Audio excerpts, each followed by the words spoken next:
decir. Bueno, en fin. Oye, justico, vi esta mañana el video pero eso es otra historia de la historia de China, un hábito mío de verme siempre esos videos. Y justico mencionaron al tipo que vamos a ver ahorita, del chino que se creía el hermano de Cristo. Bueno, esto tampoco es un fenómeno nuevo. Hay un coreano que se creía la reencarnación de Jesús, así que bueno, eso es medio normal. Sean todos más que bienvenidos acá al habla su querido profesor y anfitrión, el ruso, esperando que se encuentren muy bien. El día de hoy vengo a contarles la historia del autoproclamado hermano oriental de Jesús. El verdadero voy a armar mi propia China con juegos de azar y mujerzuelas. ¡Ey, tal! Ah, bueno, sí, ¿no? Y lo que le hicieron después de muerto es una cosa increíble. Agarraron su cuerpo, lo molieron, lo descuartizaron, untaron la carne con pólvora y lo lanzaron con cañones para que no quedara ni un ápice de carne con la cual hacer una tumba. Tal vez no era el verdadero hermano de Cristo, pero sí que mandaría a 30 millones a conocerlo. Dicho esto, espero que se hayan preparado sus mates o un buen trago de alcohol barato, porque sin más, comenzamos.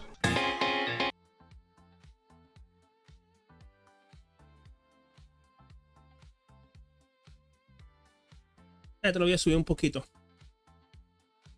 Conocido como el siglo de las humillaciones, que le daría desarrollo de personaje a China, porque en este periodo pocas serían las potencias que no le rompieron. Oye, sí, también a ustedes se les cortó un poquito el audio, porque ¿qué pasó aquí? Eso es el video entonces. Sí, este fue el periodo de las guerras del opio. Ustedes saben que los chinos siempre están llorando con los japoneses y con las guerras del opio. Bueno, esto pasó en las guerras del opio. Verían el culo. Incluso la propia China, intentando autodestruirse con la guerra civil más sangrienta de la historia. Pero no nos adelantemos. Para esto tenemos que conocer a un tipo llamado Hong Xiuquan, a quien para efectos prácticos y humorísticos vamos a llamar Juan. Un pibe de clase media baja con un sueño: ganar el mundial de fútbol. No, perdón, entrar en la academia de arte. No, eso tampoco. Conseguir un puesto en el gobierno de la dinastía Burger King y rascarse las bolas en atención al cliente.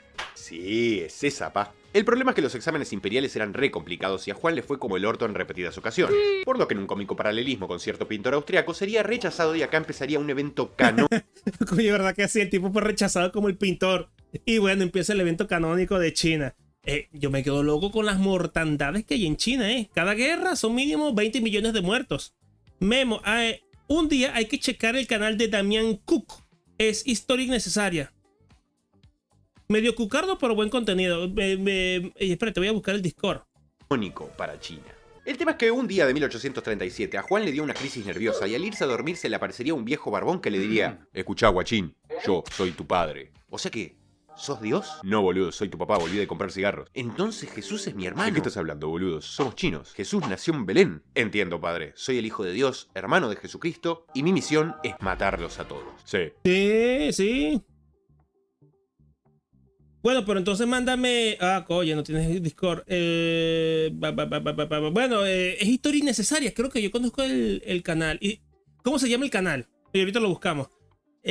Cosas que pasan cuando tienes millones de personas. Sí, bueno. No, ¿qué? La cosa es que ahora que entendió que era el hermano de Jesucristo, salió por todos lados a predicar su nuevo mensaje, inspirado de alguna forma en el creciente cristianismo protestante que andaba ingresando al país y otras religiones populares, impulsando la idea de crear un nuevo estado teocrático basado en una sociedad igualitaria, la abolición de la propiedad privada y la poligamia, la separación de sexos y la redistribución de la riqueza. Ideas que ganarían... Sí, abolió la propiedad privada del chino loco este.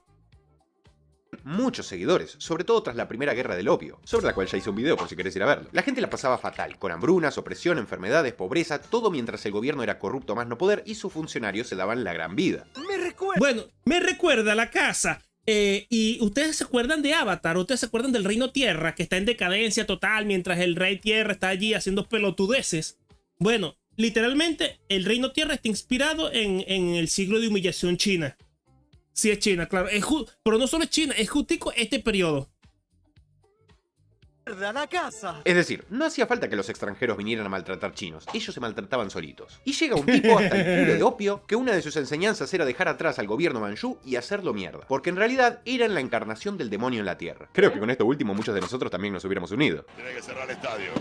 Los genios hacen eso. El punto es que en los años siguientes el número de fieles crecería exponencialmente, algunos de estos sustraídos de otras sectas que andaban surgiendo en la zona e incluso de desertores del ejército Qing, al punto de formar su propia iglesia con sus propias fuerzas armadas en 1844. la Sociedad de Adoración de Dios. Y haciendo un importante salto temporal, a partir de 1851 la cosa se pondría picante, arrancando la rebelión. Las fuerzas de Juan y su iglesia pasan a la acción lanzando un ataque exitoso contra la ciudad de Xintian en la provincia de Guangxi. La captura de esta ciudad proporcionó a los rebeldes una base estratégica desde la cual expandir su influencia y lanzar más operaciones militares. Aparte que más gente empezó a pensar que tal vez esto no era joda y capaz tendrían éxito, sumando más seguidores a sus filas. Desde esta misma ciudad, Juan fundaría el Taiping Tianguo, que le daría nombre a la rebelión. Esto en español sería Reino Celestial de la Gran Paz, que de paz no tendría un carajo, pero bueno. La paz nunca fue una opción. Lo interesante es que La paz nunca fue una opción. en cuestión de nada, estos tipos establecieron un estado por lo menos más funcional que Haití, con sus leyes, emisión propia de moneda, sin caníbales. No puede ser Haití Simulator. Y más competente militarmente en un principio que el propio Burger King. Hasta llegaron a tener armamento occidental más moderno, el cual le compraron a unos mercaderes independientes yanquis. Acto seguido a este triunfo, se expandieron por las provincias de Guangxi y Guangdong, tomando varias ciudades importantes en la región sur de China. Después lanzaron una campaña militar hacia el norte, avanzando a la capital imperial de Nankín y capturando ciudades clave en el proceso. Tras un largo asedio de casi 2 años, el 19 de marzo de 1853, las fuerzas Taiping lograron romper las defensas de Nankín y capturar la ciudad. Esta se convirtió en la capital del Reino Celestial de la Gran Paz y en el centro administrativo y militar de la rebelión durante gran parte de su existencia. Bueno, pero evidentemente esto no tuvo gran paz. O sea, aquí se murió una cantidad de gente que no es ni medio normal. ¿Eso él es? ¿El Super Saiyajin? Cabe aclarar que en los años siguientes arrancaría la Segunda Guerra del Opio, que complicaría todavía más la defensa de los Qing. Ahora, en vez de asegurarse y establecerse con firmeza, acá se agrandaron y continuaron expandiendo su territorio hacia el norte y el oeste, regiones económicamente muy importantes, avanzando hacia las provincias de Anhui, Jiangsu y Zhejiang. Durante este periodo también enfrentaron contraataques significativos por parte de las fuerzas imperiales Qing y de los ejércitos de los gobiernos locales, resultando en duros golpes y pérdidas humanas para el ejército celestial. Aparte, encontrarían resistencia del campesinado rural por abandonar las tradiciones chinas y el confucianismo, así como de los terratenientes que no veían con buenos ojos eso de abolir la propiedad privada. Me sorprende que así y todo aún se la bancaban. Veo que puedes destruir un planeta entero, pero no mi fe en Jesucristo. Sin embargo, con el tiempo empezarían los problemas internos. ¡Amén, hermano! Gobernar un vasto territorio sin una estructura administrativa sólida y enfrentar una guerra prolongada agotó los recursos y la capacidad logística de los Taiping. La escasez de suministros, la falta de fondos y la incapacidad para mantener una economía funcional contribuyeron a la debilidad interna del movimiento. Una vez más, comunistas haciendo comunistadas. También hubo divisiones políticas, rivalidades y luchas de poder que debilitaron la cohesión y la capacidad de liderazgo. Estas disputas a menudo resultaron en enfrentamientos armados entre diferentes facciones dentro de los rebeldes. Aparte que había gente que ya no le copaba mucho a nuestro amigo Juan, debido a que si bien profesaba esos ideales de igualdad y la monogamia y no coger sin matrimonio, el tipo se había quedado en el palacio viviendo la gran vida y montándose terrible harem digno de cualquier anime pedorro de aventura. Soy guapo, lo sé, las mujeres se calientan. Aparte de que obvio, si conquistaban tu zona y no te unías a su religión, eras boleta. Igualmente, hasta 1860 les iría bastante bien, consiguiendo vencer al ejército imperial en mayo cuando estos quisieron recuperar Nankín. Pero a partir más o menos de este momento se terminó la Segunda Guerra del Opio y Francia y Reino Unido se pusieron del lado de la dinastía Qing para defender sus intereses comerciales. Este apoyo sería determinante dirigiendo tropas y entregando artillería occidental ultramoderna que causaba estrepitosas bajas en el bando Taiping, y que poco a poco los haría cagar fuego. Pese a los posteriores intentos de tomar algunas ciudades como Shanghái, el Reino Celestial... Victoria de la Brigada de 100. Ay, verdad que sí, porque en esta época estaban ahí. Porque las potencias europeas se repartieron en China en esta época. Francia, Rusia, Japón, Estados Unidos e Inglaterra también. Ellos y Austria, Hungría. Ellos se repartieron China. Básicamente la controlaban. Porque claro, ¿qué es lo que pasaba? Que por esa época se puso muy de moda los productos chinos. La porcelana y la seda por sobre todas las cosas. Pero los chinos solo aceptaban plata. Plata, hierro, metal, plata. Y compraban muy poquito a Europa. Entonces, claro, este cambio en la balanza comercial era perjudicial. Y ahí dijeron, ¿qué quieren estos chinos que podemos venderle para que nos regresen la plata? Y así seguir haciendo un comercio más bidireccional. ¡Denle droga! ¡Denle droga! Y bueno, y ahí salió lo del opio.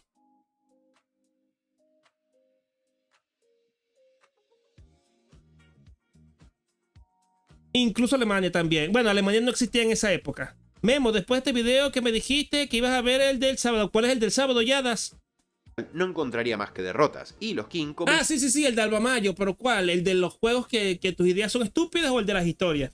a recuperar los territorios perdidos. En mayo de 1862, el ejército imperial sitió Nankín. Los intentos de romper el asedio por parte del ejército Taiping, numéricamente superior, fracasaron. Los suministros de la ciudad se agotaron y continuaron perdiendo el resto de sus ejércitos en otras zonas, hasta que finalmente en 1864 la caída era inevitable. Encima Juan pasa para la B tras un envenenamiento por intoxicación alimentaria. No se sabe si fue porque le agarró la loca y se quiso comer unas plantas del jardín, o si aplicó la de Hitler en el 45. Pero eso sí, antes de morir llevó tranquilidad a sus seguidores diciéndoles: tranquilos, Dios nos va a defender. Un mes después, el 19 de julio de 1864, las fuerzas imperiales entran en Nankín y matan a todo lo que se moviera. No se salvó nadie, y los que escaparon serían liquidados más tarde, marcando ahora sí la caída definitiva de los Taiping. Encima, con toda la bronca, el 1 de agosto, Zheng Guofang ordenaría que el cuerpo de Juancito fuera exhumado para su verificación y profanado como castigo espiritual. ¿Cómo? Claro que sí, mira lo que hicieron. Es que uno no se queda loco. ¿Tú crees que lo peor que le pasó a China fue lo de los gorriones? Pero no,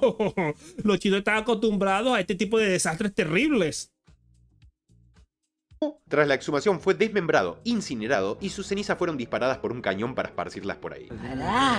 Un pequeño grupo de fuerzas residuales leales a Taiping seguirían luchando en el norte, pero después de la captura de Tianguifú el 25 de octubre de 1864, lo último de la resistencia Taiping fue empujada gradualmente hacia Guangdong, donde uno de sus últimos leales, Wang Haiyang, fue derrotado el 29 de enero de 1866, terminando así con el final de este capítulo del manga con un saldo de muertos mayor que el de Jujutsu Kaisen, entre 20 y 30 millones más o menos entre muertos por el conflicto, por las... Sí, vale, estaban un poquito picados con ellos, estaban un poquito molestos con el Jesus Bro, con el Juan, estaban un poquito picados con el Juan, sí. Mayor que el de Jujutsu Kaisen, entre 20 y 30 millones más o menos entre muertos por el conflicto, por las masacres gratuitas de ambos bandos y por la hambruna que azotaba a toda China en general. Lo increíble es que este apenas sería un capítulo normal dentro del arco de las humillaciones, pero contada esta historia solamente me queda por decir: vas a caer, Dinastía Qing. Oye, sí, es que esta época fue una locura, Yo estaba viendo el video de, pero eso es otra historia, y yo estaba, pero era en español flipando en colores, tío.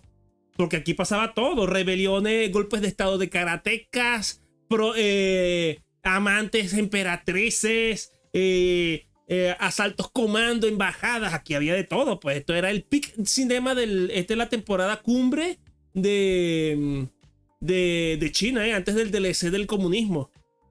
Y concluye nuestro programa de hoy. Muchas gracias por estar de nuevo en el canal. Si te gustó, no te olvides de dejarme un buen like al salir. Y te recuerdo que puedes suscribirte para que no te pierdas el próximo. Agradezco a los miembros y patrocinadores del canal que con sus donaciones ayudan a forzarme a mantener la frecuencia con la que estoy subiendo contenido. Mención especial para Hakuyuki, que regaló 80 membresías en el último directo.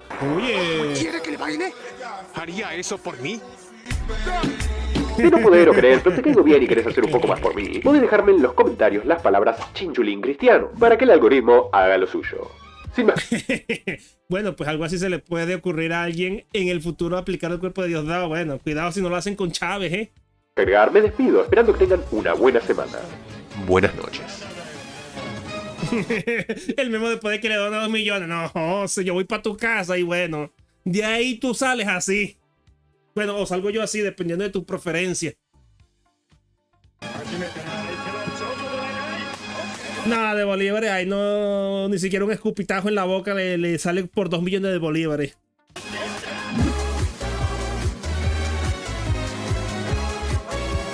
Ah, mira, es de los escudos.